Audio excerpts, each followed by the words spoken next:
Hi there, I'm Anthony of Revolutionary Jam. Today is the 11th of February 2007.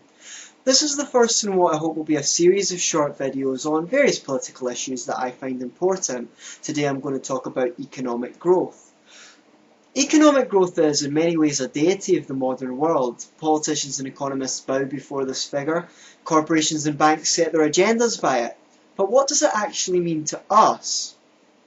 GDP, gross domestic product, a measure of economic growth, is looked to and focused upon as the guide to national well-being.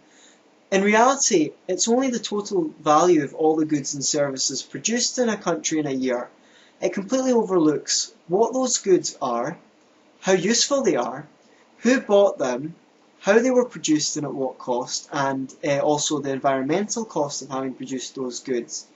It also doesn't take into account whether those goods have benefited anything at all. For example, if an oil tanker ruptures off the coast, all the money spent on insurance claims and cleaning up the mess finds its way into the economic growth figure.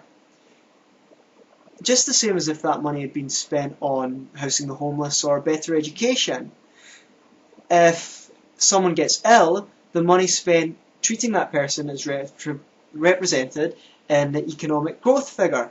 Does that mean if the number of ill people increases, we'll see the benefits in the form of more economic growth?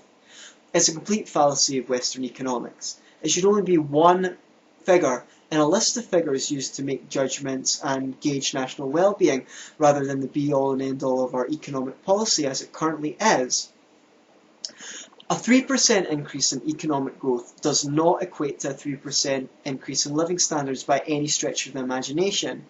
Usually what it does mean is that we're consuming 3% more resources than last year. And at that rate, in 25 years, we will have doubled our consumption. I'm sure you'll agree that that's extremely irresponsible.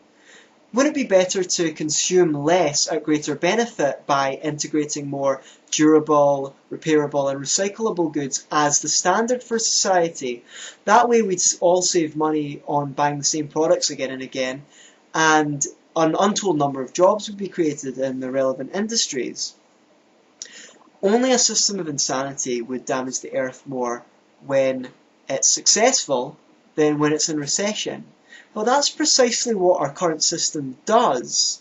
Ideally, we'd look at all the benefits of expansion, subtract all the costs, and we'd be able to see where progress had been made. This would also reveal that a lot of what we currently consider to be economic growth costs us rather more than it benefits us. Thanks very much for listening.